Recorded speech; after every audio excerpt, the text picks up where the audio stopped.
Yeah. This is pretty cool. The bug has been around for 10 years. Our Nerd Nite's been around for 10 years, but the bug is celebrating its 30th anniversary. And I've been coming to the bug and enjoying its shows, enjoying being here. And one really cool thing is just Alex is like the best. He's just so cool. Sarah was like, wait, he's got sound effects queued up? Yeah, he fucking has sound effects queued up. He's amazing, and welcome him to the stage. Agosta-Weimer, maybe I said his last name wrong, which would be very funny, is the executive director, artistic director, technical director, and custodian of the Bug Theater for over 25 years. He has seen a lot of stuff for someone who does not get out very much. He has a degree in drama from the University of Washington. Originally from Colorado Springs, his family has been entrenched in the arts his whole life. And he has babies here, and it's really cute. Everybody say hi to Alex!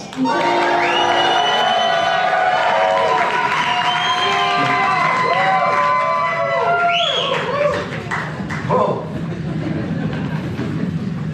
I like it better in the booth. Yes, I do. Well, okay. Hold on a second. Yeah. Let's get it on. Okay. Jesus Christ. Good evening. Thank you to Nerd Nite for asking me to talk about the only thing I know a lot about, except for useless trivia between 1972 and 2000, the Bug Theater. The Bug has been in operation. He said a lot of things that I'm going to say. It's really embarrassing, but bear with me. The Bug has been in operation since 1994, and this is its 30th anniversary. Yay! I myself have been here since 1998. I came here after graduating from UW with a degree in drama.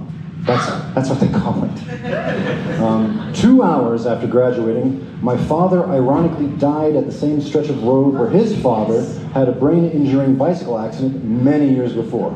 And a month later, my grandmother died, so I moved back to Colorado to help with my family. And then I decided that instead of going back to Seattle and working for somebody else, I would listen to the teasings of my brother, one of our landlords actually, and help start a theater company at the Bug. I had no idea what would happen, but it seemed like a pretty good idea at the time. So these many years later, the Bug is a subject that I get very emotional about because it means a lot to me, and I'm terrified of saying anything stupid or damaging it in any way. So I'm glad I'm on stage in front of a bunch of people talking about it.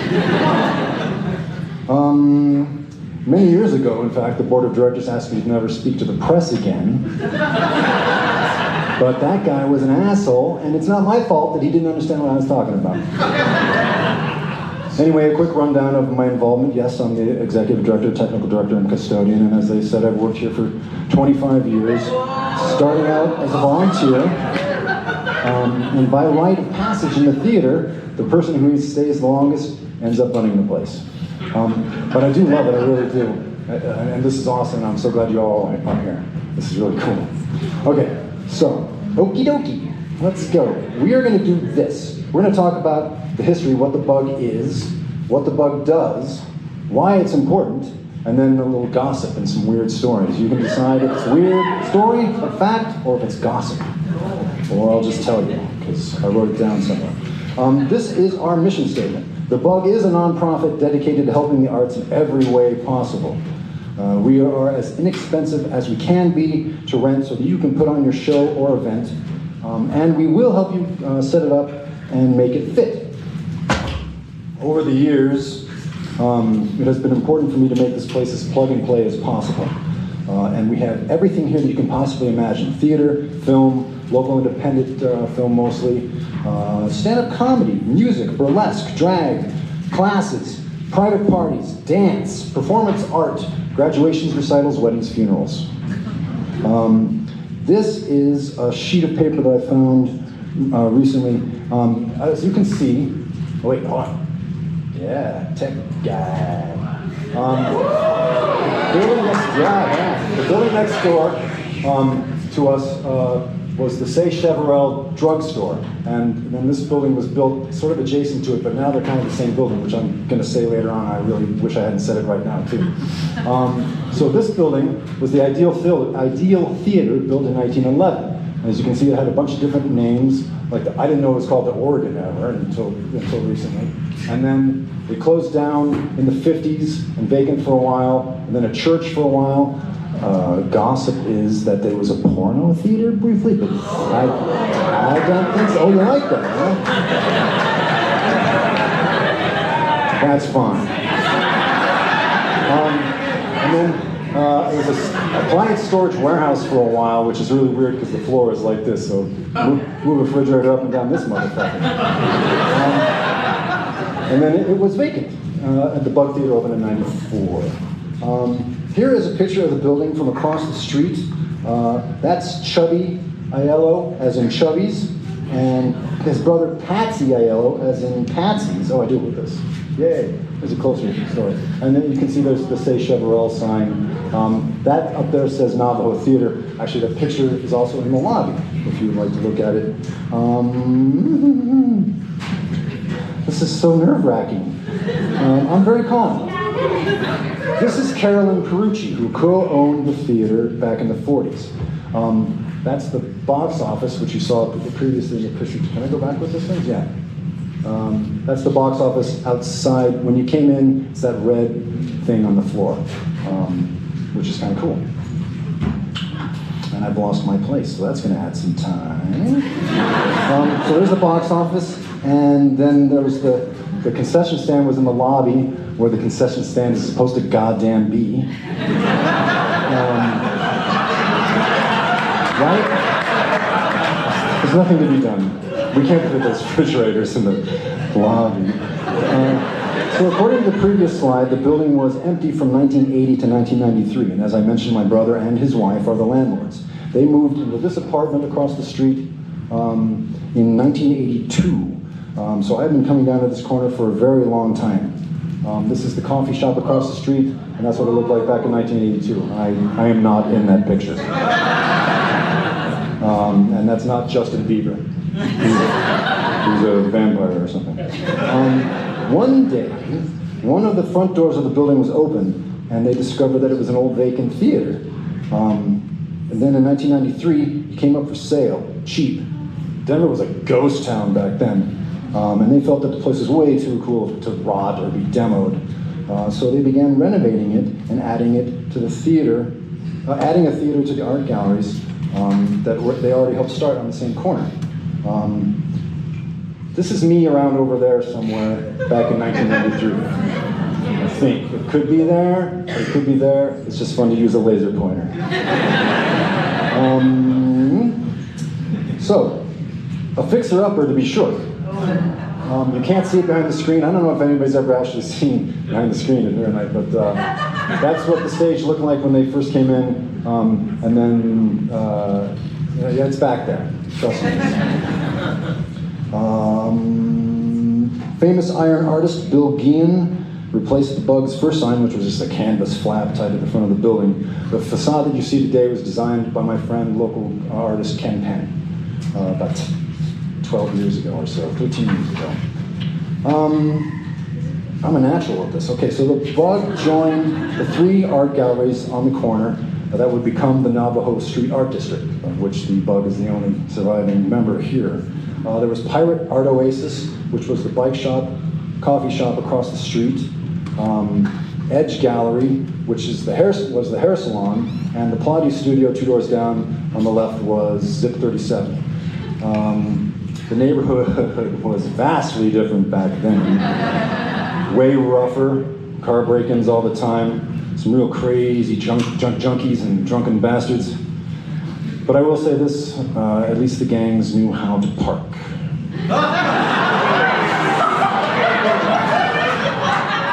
The Bug, or Bug Performance and Media Arts Center, began the business of becoming a business. Here's the evolution of the logo. That should be made into a t-shirt, probably. Why the Bug, you ask? Why not the Ideal or the Navajo or the Oregon.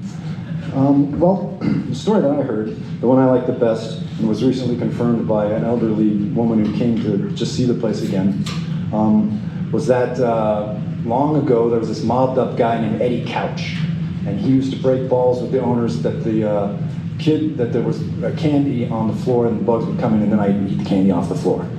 And when he saw kids coming in, he would be like, "Hey kids, you going to the bug house? Yeah." Eddie Couch, real guy. This is the program from the first show here in 1994. The bug started strong, and the people who started it really did have a great idea of an affordable multi-purpose venue and a safe place for artists of every strain. And even back then, the bathrooms were gender neutral. But everybody also had day jobs, and you have to be totally insane to commit yourself to a place that pays nothing but answered artistic dreams. And the rent is coming up. So let's just say that this place was not open a lot in those days. But let's get back to the building itself. Here's a blueprint of the building you are currently in. As you can see, you are here. I'm here. That's my office where I feel much better. Here's where you came in. And the projection room where the 35 millimeter projectors were with the giant phosphorus tubes and the poisonous gas venting into the air. Underneath you is a crawl space that is dirt, and I want to get down there with a sifter and a respirator and like find all the old tickets and candy wrappers, which I found some of, and it's kind of cool. Backstage is a green room, and above you is just above you. Here's an aerial view. Like I said, here's the building next door. This band is different, so this drawing is completely inaccurate now. And these are not lounge chairs, although they're not so bad. And here's where he came in, and again, there's my office. And the green room backstage. Okay, that's enough of that one. The Bug today. What the Bug does today, we have a pretty busy schedule now with various rentals and such, and 8 monthly shows, including this one. Some other monthly shows, as Earl already mentioned, the Emerging Filmmakers Project, which showcases local independent film. The theater by itself, back when it was a functioning neighborhood movie theater with all the other names that parents sent their kids to with a handful of dimes on a Saturday afternoon to get them out of the house, used to show silent movies. And when talkies came in 1928, they put speakers as big as Cadillacs behind the screen, which was here. And also I heard, and I'm going to go with gossip and bullshit on this one, that the bathrooms were back there, which would have been horrible. Another monthly program is Free Train, which we've been doing since 2000. Anybody can get on stage, do anything you want for 5 minutes. It's $5 to get in, and there's free beer, just like with the Emerging Filmmakers Project. And we never really know what's going to happen with Free Train, but that's part of its mysterious joy. Hey, live theater. I mentioned we started a theater company in 1998. This is the second show. It's called The House of Yes. Kind of put us on the map. We had collaborated with another theater company for 9 years and did a co-production of Night of the Living Dead live on stage, which was all the stuff that happened in the house happened live on stage, and all the outside stuff happened on film when the screen would come down in the middle of a guy on stage. It's fun. But the thing that was the lucky break that helped a word-of-mouth nonprofit with no advertising budget or money, really, was when one of our guys suggested doing the Sandland Diaries by David Sedaris.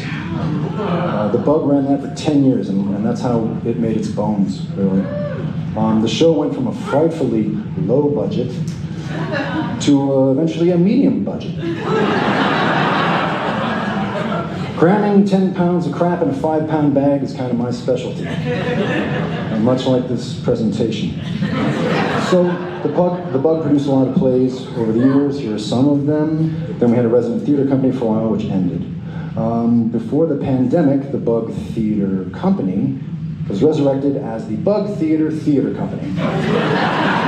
Or the Bug Theater Company. I'm not sure. I know what it says there, but perhaps someday it will start up again. The thought about programming at the Bug is we always want to do stuff that you won't see necessarily anyplace else. And that's worked pretty well for us so far. Oh, how'd that get in there? Stand-up comedy is huge at the Bug and in Denver itself, and I feel it is due to this show, the Grolics. They've been doing their show the last Saturday of every month here for about 12 years, give or take. And it's great. They always feature local killers and heavy hitters from out of town. Fun fact, stand-up comedy is my favorite art form, and I've never tried it. Ever. Ah, fuck. Why is this important? Well, I'll tell you. The arts are undeniably important. I'm not telling the Nerd Nite crowd anything it doesn't already know. I feel what is really special about the Bug is that it's your friends and family, neighbors up here on the stage or on the screen. That means something. The Bug is independent as fuck, and the feeling, the vibe is that the shared experience, the community ritual of experiencing a story live, rubbing shoulders with your neighbors, well, that's just good for you. And the people that work here, that do the shows, they have found it to be a cool place to do a show. Not all of them. Have some people left angry? Oh yeah. Who here has ever been on this stage or on this screen? Shout out. Should be more.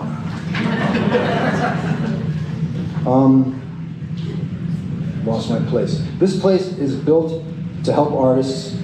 Please support the arts like you are doing tonight. And as much as you can. It's hard sometimes. I have Netflix too, and it's so easy to stay home. But where else are you going to see a live cat circus? And keep going out, see anything. There are a lot of great shows in Denver, not just here, and they are here for you. And I've used up most of my time. Does anyone want to hear the story of the dummy in the lobby? No. Good? Fuck that guy, there's no time.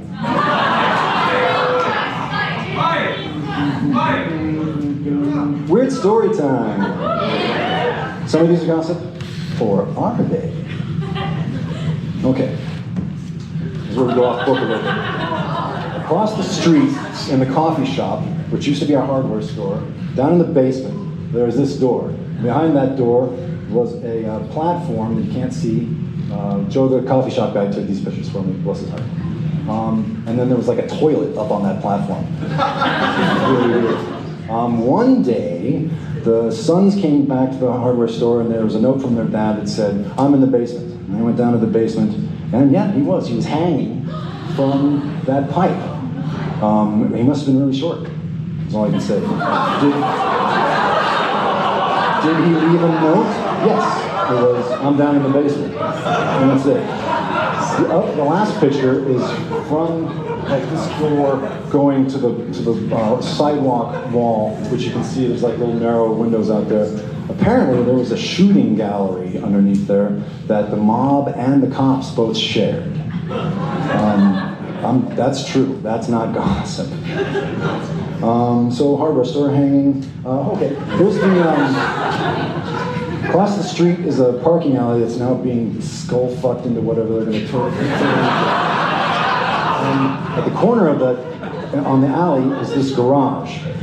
One day, the two guys who used to paint cars in there blew up because they didn't ventilate the building long enough. Maybe, yeah, that's weird. Okay. Also up the street on Navajo and 38, the mob blew up that house there. It's not a house anymore because the mob blew it up. Patsy's was an old Italian joint across the street. Now it's a Cova, which is wonderful. I miss the lasagna, but Cova's still pretty great. One day, while the Patsy's patio was being rebuilt, or built, it's still there by the way, I noticed this entrance, this little hole there in the front, a literal hole in the wall. So I went in, and it was super creepy.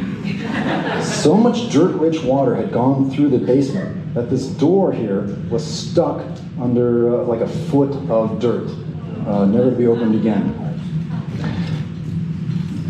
Okay, here's gossip. This one's gossip.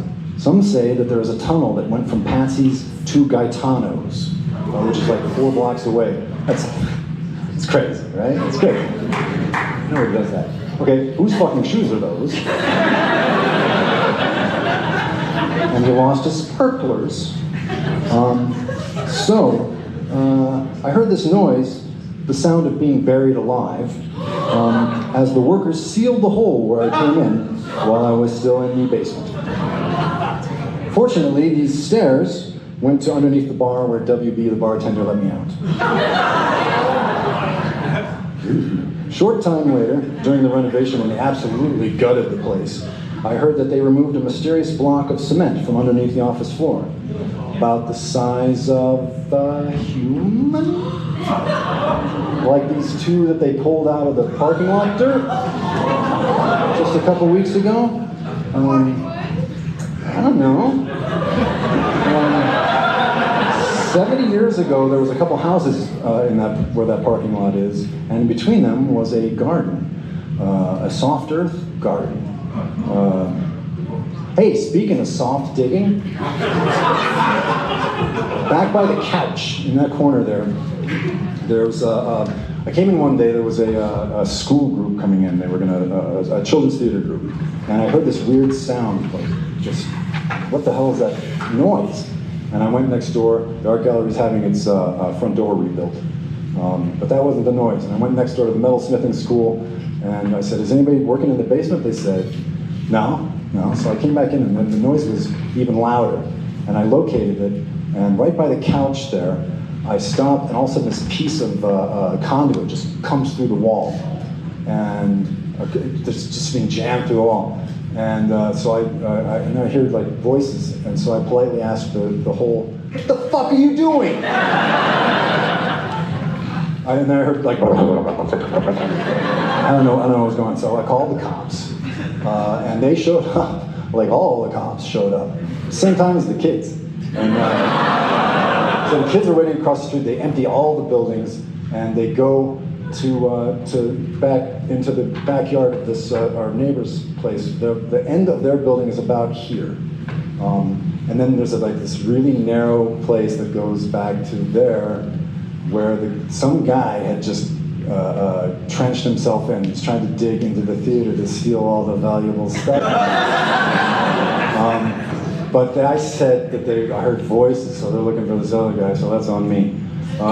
This guy's tweaking his brains out. They put him in the squad car, and he's like shaking back and forth, and the car is going like this. And they took him away. And we patched the hole in the wall. That's a true story. Lastly, there used to be a dive bar on the corner over here, 37th and Mari Posta, called the Tico Tico Club. Locals only. Seriously. This is what it looks like now. Towards the end, before it was sold to become an upscale French restaurant, the alley between our 2 buildings was frequently filled with TV and monitor casings, like lots of them. Like you could look over that fence and there's like just mountains of them. I don't know. So during renovations, they tried to put a very large HVAC unit on the roof. However, it ended up going into the basement instead. They tried to save the bones with these supports, but somehow, mysteriously in the night, the supports failed. And they scraped the whole thing. Oh wait, one more.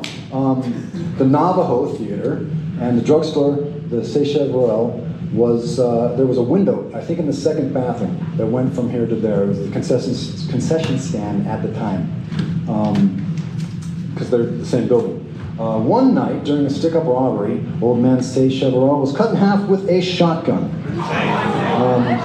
People have said that they've seen a figure wearing what he wore, lurking about in this area of the theater. A story I needed to hear like I need another hole in my ass.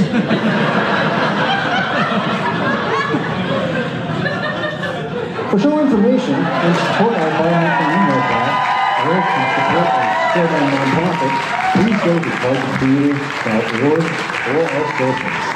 Thank you.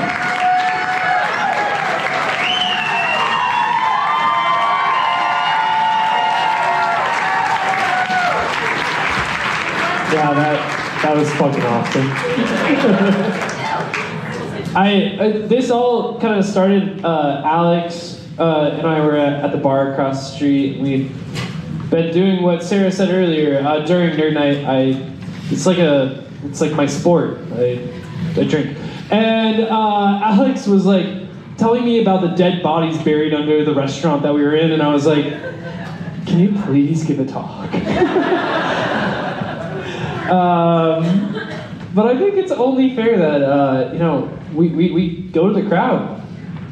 Yep. Let's get some questions. Who has some questions about the bug? Brad, house lights. Hey. Thanks, Brad. All right. I'm gonna let you pick. Okay. You see me pick all the time. Dude, okay, this is unnerving. I've never talked so much on stage in my life. I do. I'm technical drama. I'm in the booth. Man. Have you ever seen any ghosts in here? That's an excellent question. That is an excellent question. Have I ever seen any ghosts in here? Or have any touched you? Have any touched? Or have any ghosts touched him? But there's a little bit of emphasis on touch. I'm going to start with the first one first and then completely forget about the second question. I don't know. I have very good peripheral vision, and when I'm building a set in here like at 2:30 in the morning and I'm seeing things move around, I'm like, fuck this, I have to build this set. I'm sorry, but there have been people who've said they saw an old man say Chevrolet. I've been creeped out in here, but I don't know. I haven't reconciled with myself. I don't believe in God, so therefore, how can spirits exist? But why am I creeped out? And why, when I come out of that tunnel, is the girl from The Ring like hanging over? Yeah. 1 to 10. How much do you like Ghostbusters? I'd like them to come by. Let's do another one. Red hat. It's pointy. How many dead bodies are under a cova? None. They took them all out. Yeah. There is they gutted the place. They took out all the bodies, but they're digging in the parking lot across the street, and I got $5. They're finding bones. I mean, come on. So I was going to set up a camera to film it, good, stop motion photography. But can I pick one? Yes, please. Back here. Yeah. What's the most memorable Freak Train performance? What's the most memorable Freak Train performance? I have one. I do have an answer for that. Okay, so we've been doing Freak Train for 24 years. Yeah. Do we have time for that? Jesus Christ. We do. Okay, there was a guy. He rolled out this plastic tarp. There's a tarp here and underneath him too. And he said, the plastic is for your protection, because I'm going to juggle machetes. So he gets in the thing, and he starts juggling machetes, yeah? And next thing you know, nope, nicked myself. Nope, sorry, yeah, nope, that's fine. He had a blood pump. I mean, it's a theater. Come on. Who thought that was real? He had a blood pump and just starts going apeshit with this thing. And then what he didn't plan on is that all the blood had to respect gravity. So he does his thing. He falls down into the blood. It splashes all over the place. And then he gets some friends to drag him off. The tarp rips, and there's just a streak of blood all over the curtain, which I had to repaint. We did that Sandland show, and I had to paint the stage white several times just to make the pink streak go away. Yeah. I like that one. That was good. Yeah, that's amazing. My favorite one was 3 years ago. One gentleman came up on stage dressed as a baby, and he just started going, wham! And it went on for a while, and nobody laughed at first, but then everybody was laughing quite a bit. I don't remember. You don't remember that one? That is the most pinnacle memory I have.